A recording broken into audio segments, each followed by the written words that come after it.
Hi, Gary Mrzinski, and we're going to be talking about monetary policy here in Chapter 15. And you should have already viewed the Chapter 4, 9, 10 video, which covered some concepts from those chapters, specifically taxes from Chapter 4, marginal propensity to consume from Chapter 9, and the multiplier process from Chapter 10. That's important to understanding what we'll be discussing here in this video.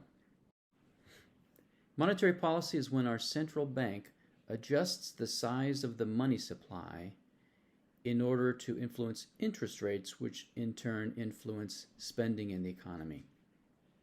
So, for example, if we were in the midst of a recession, we would want to increase spending, and monetary policy would be one tool that's available to try to achieve that. So what are the goals of monetary policy? It depends on what the problem is. Is the problem high inflation? If so, then our goal would be to achieve and maintain price stability, which generally means 2 to 3% inflation rate and not higher. Or if the problem is high unemployment, recession, then our goal would be to get back to full employment. And monetary policy can work towards both of these goals, or either one, depending on what your problem is. Interest is kind of like the market price for money. When was the last time you went out and bought money? You don't normally think of it that way, but whenever you borrow money, you are purchasing the use of money. And the price you pay for that money is the interest. You pay interest payments based on some interest rate. So the interest rate really can be seen as being kind of like a market price for borrowed funds. Now in this course we talk about the interest rate as if there were only one. Well, there are many, many different interest rates. There is the interest rate on a 30-year fixed mortgage. The average of that kind of interest rate is published every day. It could be the interest rate on a 10-year Treasury bond. It could be the interest rate on funds that a commercial bank might borrow from the Federal Reserve so that they have more reserves to loan out. So there's lots of different kinds of interest rates. We're speaking conceptually in this chapter. Just know that each of these interest rates move in the same direction. So if one interest rate is rising, the others are probably rising too.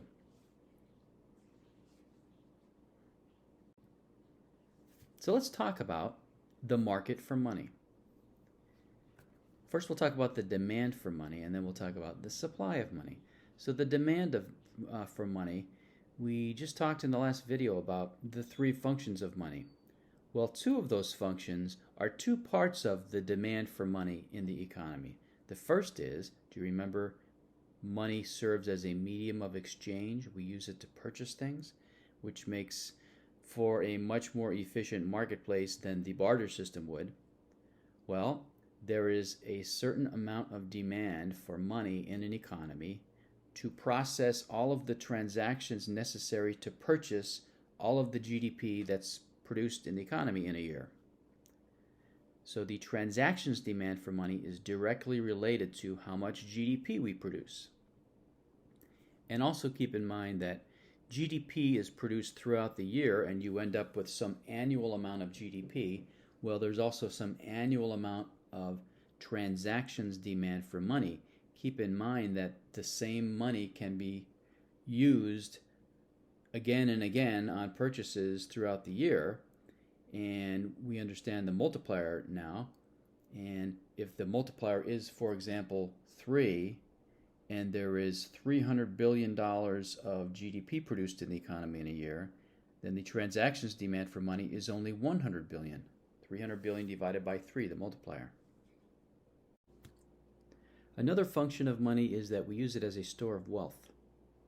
Now, we would not want to keep the majority of our wealth in the form of money, meaning in a bank account or even in form of currency, because you are giving up the opportunity of investing it and earning a much higher return.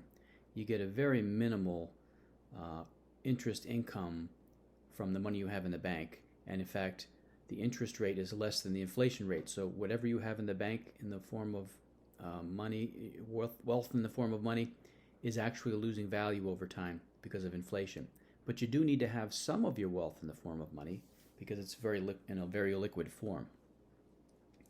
And in fact, financial planners would tell you that you should have 3 months worth of expenses in the form of money, just in case, as an emergency fund, in case you should lose your job, so you can make your mortgage payments and pay utility bills and so on. So we have some of our wealth in the form of money, and so there's a demand for it, and that's the assets demand for money. The assets demand for money, however, is inversely proportional to the interest rate. As the interest rate goes up, then there's a larger amount of foregone investment income.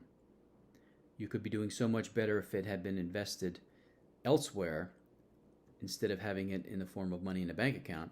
If the interest rate is very low, then there's less foregone investment income. And so there's more of a demand for money in the form of a bank account, an asset demand for money. When interest rates are low, there's less of an asset demand for money when interest rates are high. The total demand for money then is the transactions demand for money plus the assets demand for money. And remember, the transactions demand for money is not dependent on the interest rate. It is a vertical line that is really determined by nominal GDP.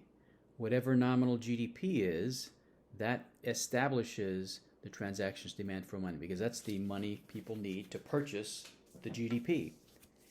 And this happens throughout the year. So if you're talking about annual GDP, then you divide that by whatever the multiplier is, and that would be the transactions demand for money. So if the multiplier is 3, then each dollar can be spent 3 times throughout the year in purchasing GDP.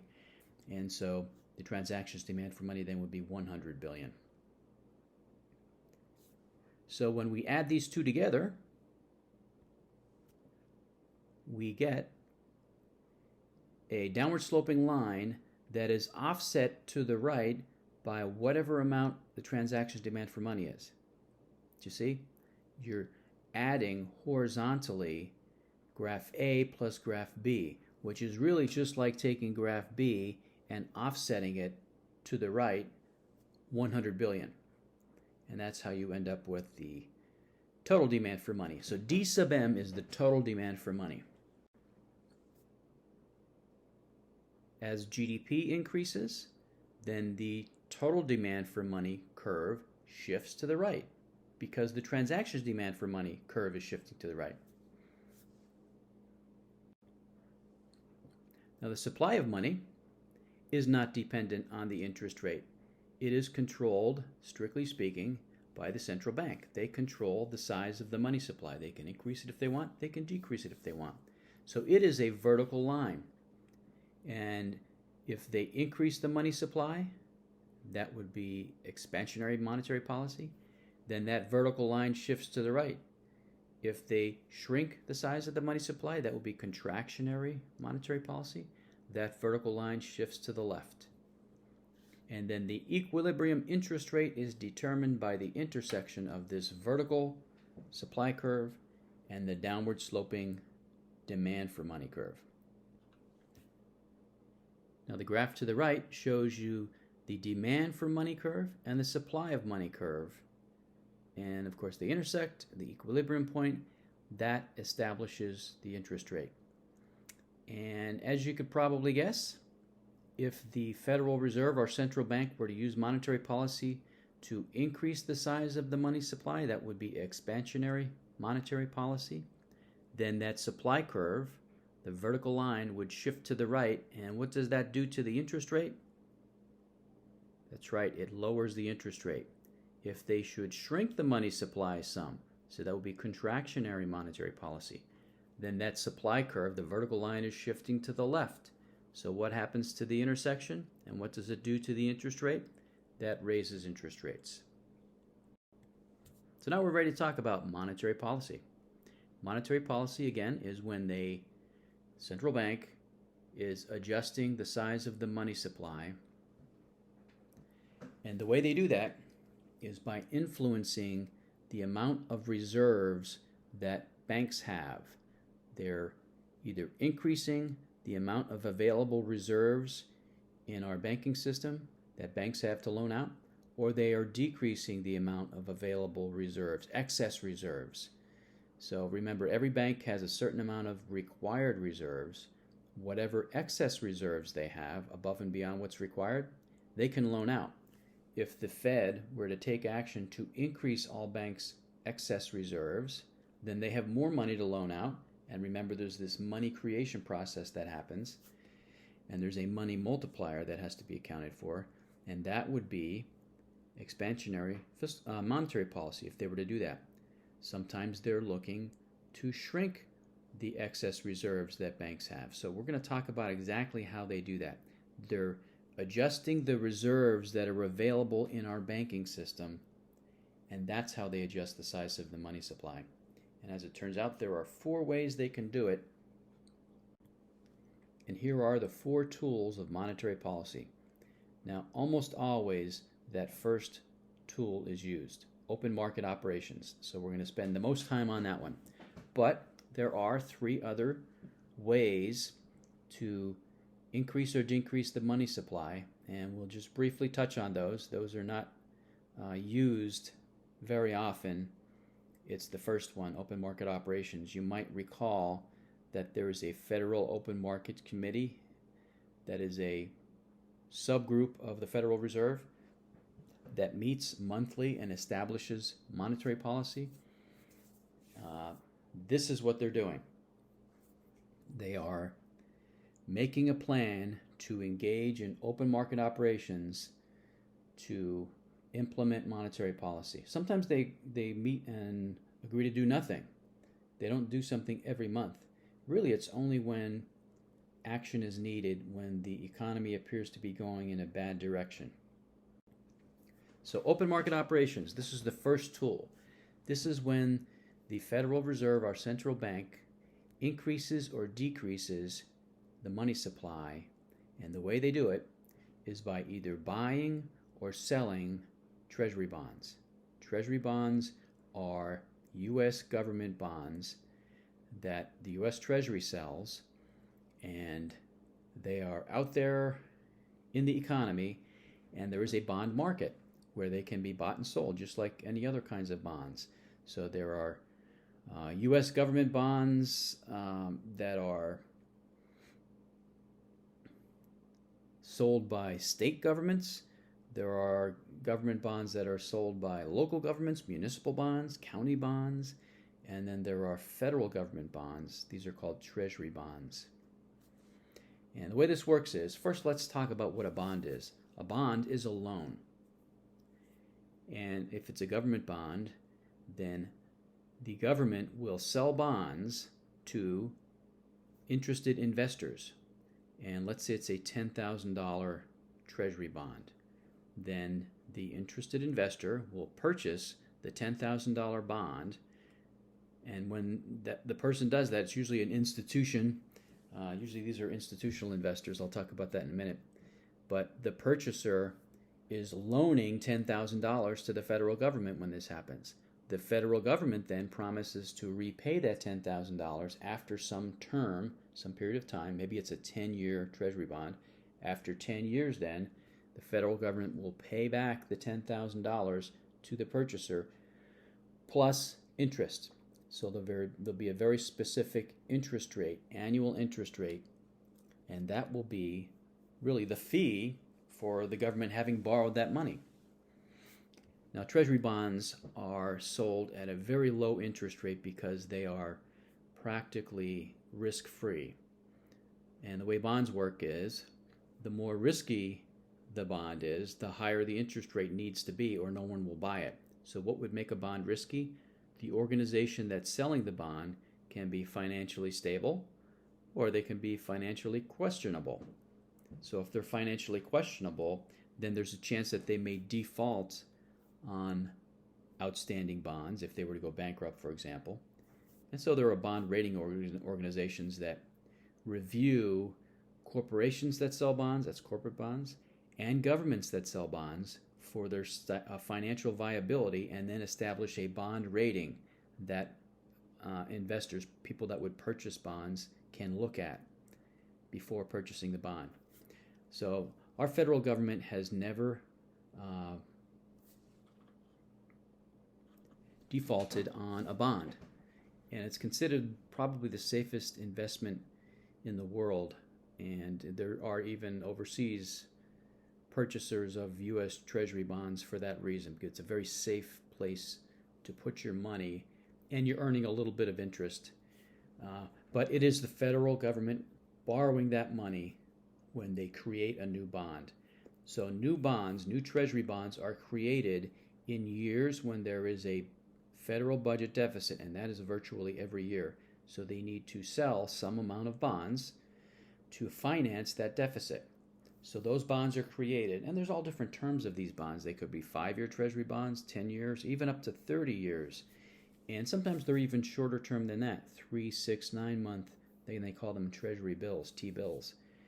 But these Treasury bonds then are created in a year when the money is needed to fund a federal budget deficit.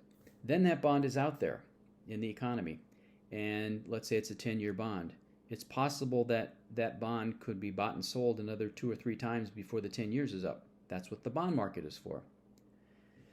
So who's purchasing these bonds?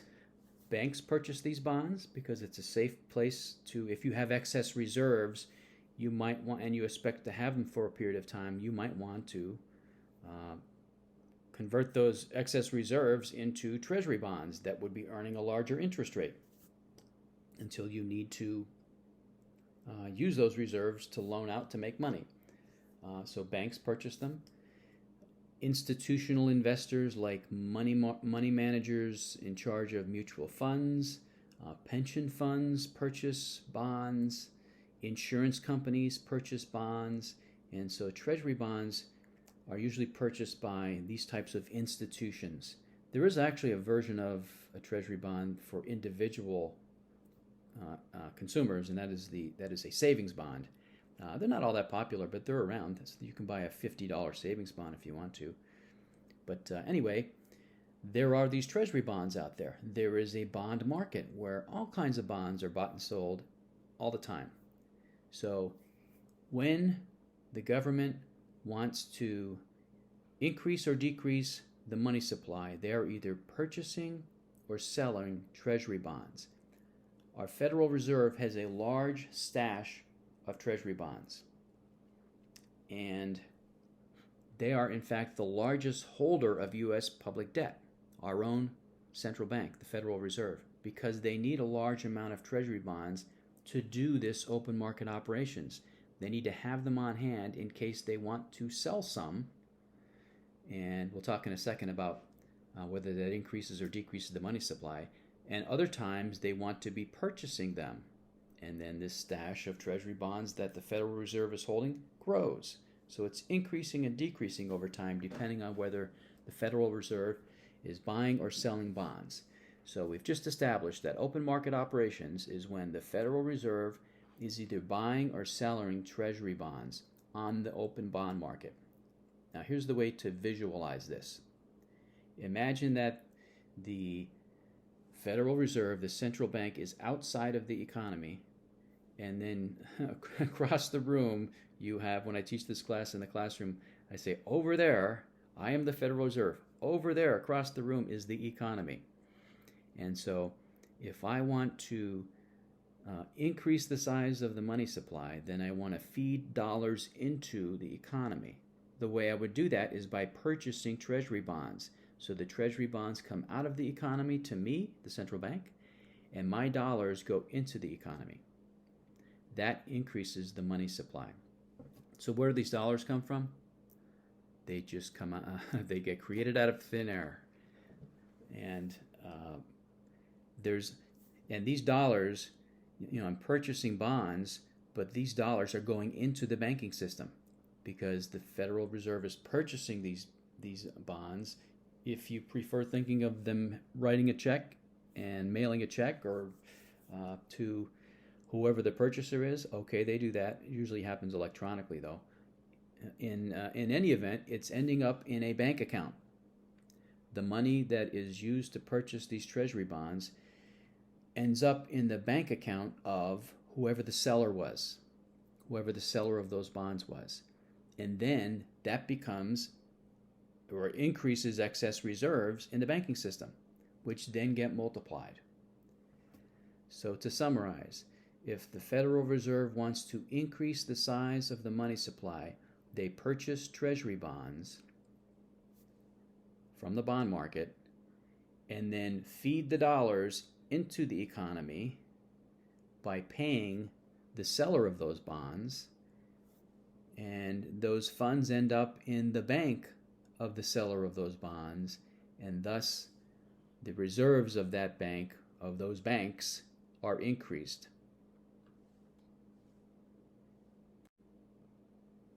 The scenario I just described is summarized on this slide. And you can see the heading at the top says M1 increases.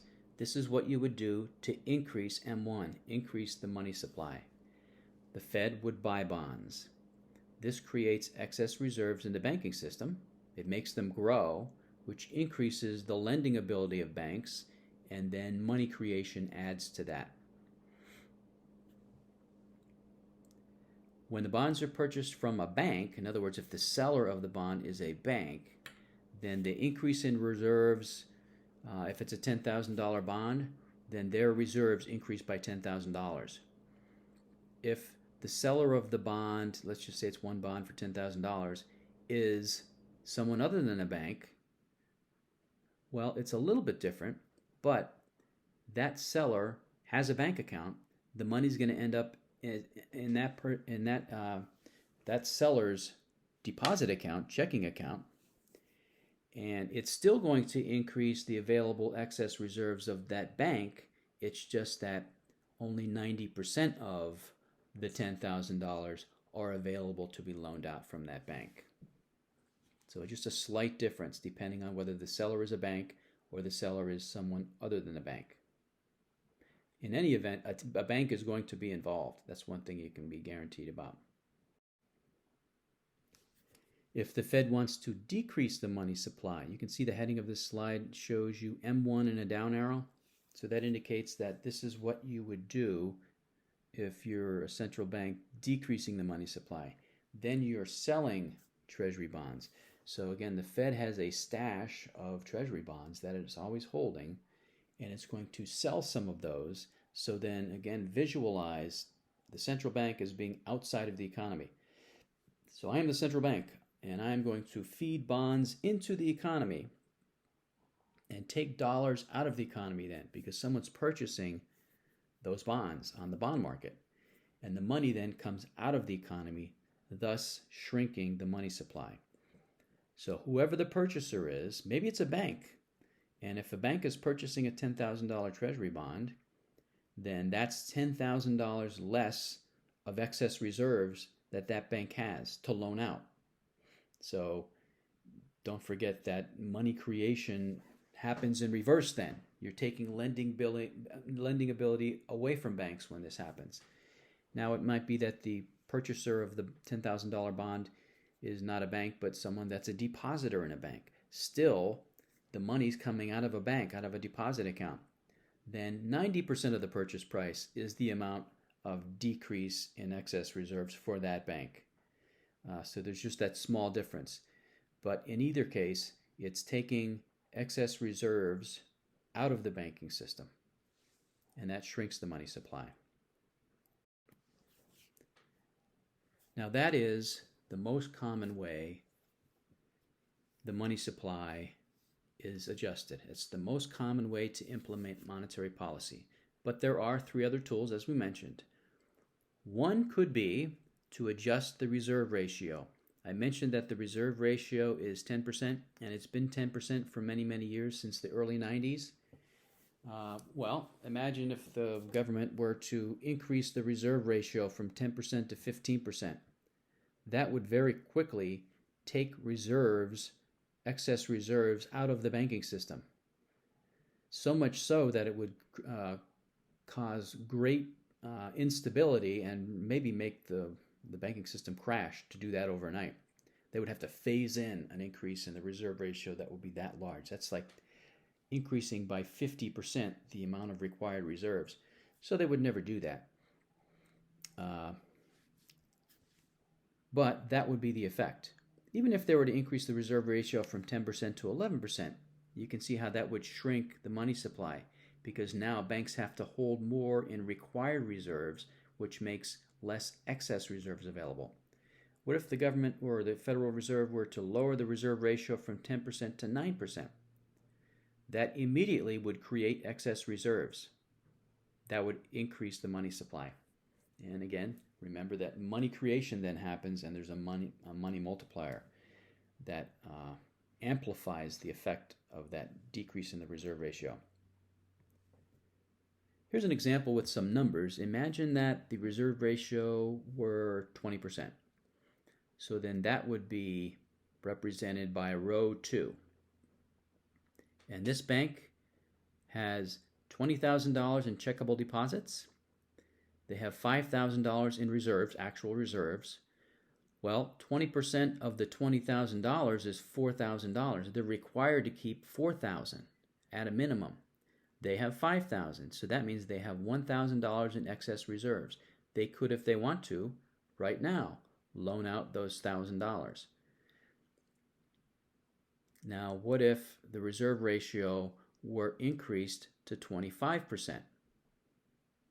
Well, now, and still there are $5,000 in actual reserves, now 25% of 20,000 are required.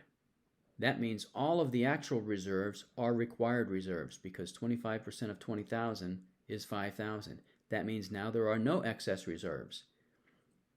What if the Fed were to drop the reserve ratio from 20% to 10%? So we're going from row 2 to row 1. And again, 5,000 in actual reserves when this change is made. Now, only 10% of $20,000 need to be held in required reserves. That's $2,000. Now there are $3,000 in excess reserves. So you can see how this would immediately affect the amount of excess reserves that are in the banking system. But again, this would be tremendously destructive to the banking system to do this quickly, because a lot of these funds are loaned out for long periods of time. Some, mortgage loans that have 30-year terms. So if the reserve ratio were to be increased quickly, there'd be no way for banks to comply quickly. That would have to be something that would be phased in, because they've got money loaned out for long periods of time. They'd have to wait for loans to be paid off and just make no new loans for however long it takes to finally get to the new reserve requirement. And so that's why adjusting the reserve ratio as a form of monetary policy is not used. This slide is just showing you the computations that were in the table on the previous slide that I just sort of talked you through. The third tool of monetary policy, the third way the Fed could adjust the size of the money supply, is by adjusting the discount rate. Recall that the Fed is the bank of banks. So they are the bank for commercial banks. And commercial banks, the reserves that they're holding are really considered a deposit account in their Federal Reserve Bank, depending on which region they're in. So in our area, that would be the Federal Reserve Bank of Philadelphia. So the First National Bank of Nanticoke has some amount of reserves, actual reserves, that is considered to be in a deposit account in the Federal Reserve Bank of Philadelphia. Sometimes banks find themselves in the position of needing more reserves than they currently have for whatever reason. Maybe it's some sort of important economic development project in the region that they want to support with a loan, but they would not have enough excess reserves to do that. The timing of when they have the reserves available doesn't support the project, and so they may purchase or they may borrow some money from their Federal Reserve Bank, the Federal Reserve Bank of Philadelphia, and the Federal Reserve Bank of Philadelphia then charges them an interest rate. That's the discount rate. Now, this does not happen very often. It's very short term. So this would be if the bank just needed the funds this month, and next month they have more loans coming due, and they would have the reserves then to do this and pay off that loan that they got from their Federal Reserve Bank of Philadelphia. But again, the Federal Reserve Bank of Philadelphia charges them an interest rate. If they increase the discount rate, that would discourage banks to some degree from borrowing this money, and that would take reserves out of the banking system. If they were to lower this discount rate, then that would encourage banks to some degree to borrow more like this from their Federal Reserve Bank, and then that increases the amount of reserves in the banking system. But this is not all that significant because, as I said, these types of loans don't happen every day. It's more of an exceptional case when this happens. And this is explaining just what I went through. If you decrease the discount rate, it encourages more of this kind of borrowing, which increases the reserves, the excess reserves that are in the banking system, which can then be loaned out and new money created.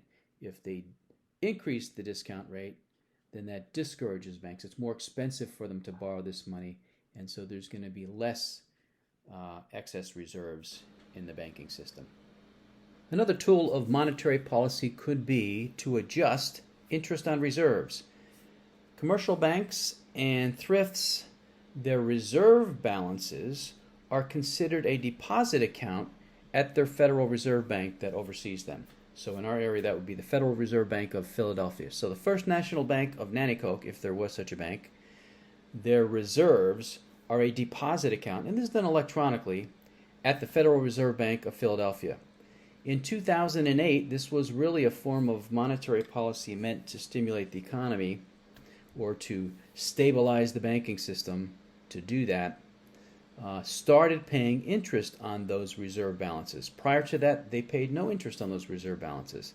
So a commercial bank, whatever they're holding in reserves, their Federal Reserve Bank pays them 0.25% on an annual basis on those balances. Now that's 0.25%, a very small interest rate. If they raise that, then that encourages commercial banks to hold more in reserves. And so that would be less money that they're loaning out. If they were to lower the interest rate, then that would be a disincentive to hold more in reserves, and they would loan out more money, and that would lead to more money creation, which would stimulate the economy.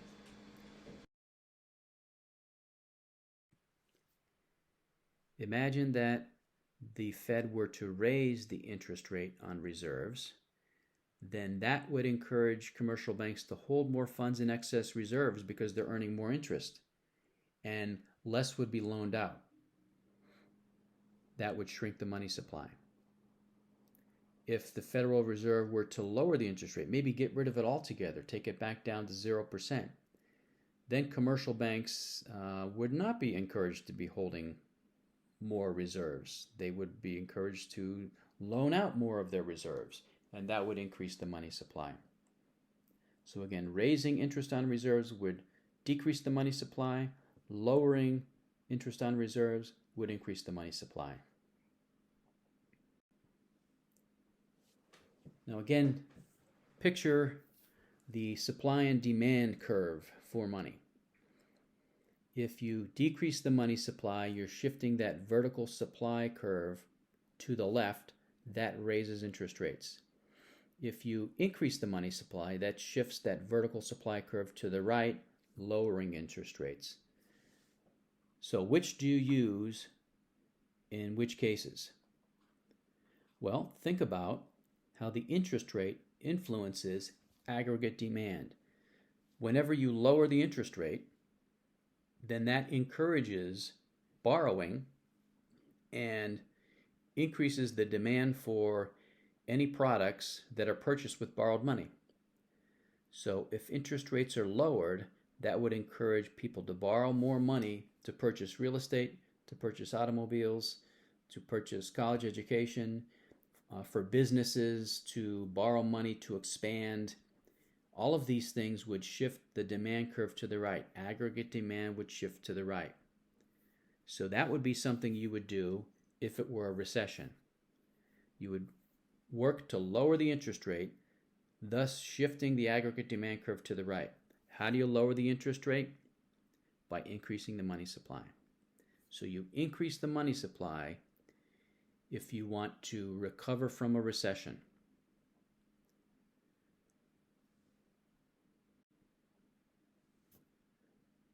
What if it's not a recession, but it's high inflation?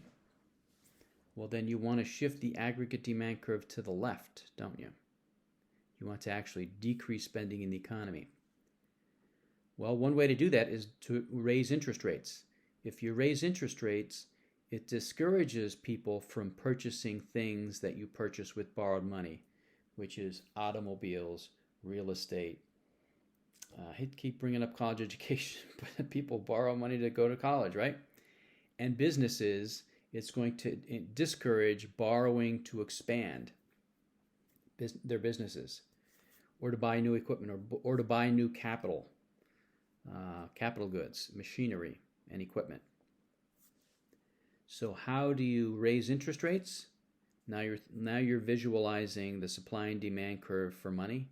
You raise the interest rates by decreasing the money supply, sliding that vertical supply curve to the left. That would raise interest rates. So decreasing the money supply will decrease spending in the economy because it raises interest rates. And that would help us to fight high inflation.